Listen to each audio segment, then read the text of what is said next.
Nu, ko mums tagad ir noslēdzies viens uz viens ar Mārtiņu. Uzklausīju Mārtiņu, kā viņam sokās, strādājot pie mums Averā. Gribēju pateikt to, ka Mārtiņš pie mums ir aptuveni, man liekas, 2 nedēļas tā aktīvi strādā. Pirmais sadarbības līgums ar 8 īpašumiem.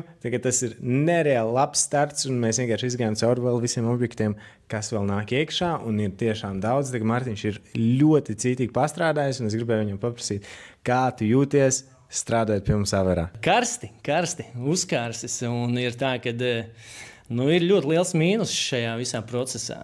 Pa naktīm nevar gulēt, jo ir tā, ka es reāli negribu iet gulēt, jo ir darbs ļoti interesants.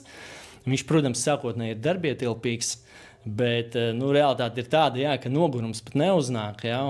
Tas ir tas, pēc kā es ļoti sen esmu tiecies. Jo nav noslēpums, es ļoti, ļoti sen atpakaļ jau strādāju šajā jomā, un tad vairāk kā 12 gadus neesmu šajā jomā strādājis. Tas visu laiku man ir bijis tādā sapņu hobija līmenī, un kas var būt labāks, kā situācija, ka tavs darbs ir tavs hobijs, un tagad es esmu hobijā, un līdz ar to es laikam neesmu objektīvs atbildētājs uz šo jautājumu, jo strādāt hobijā, nekas labāks nevar būt.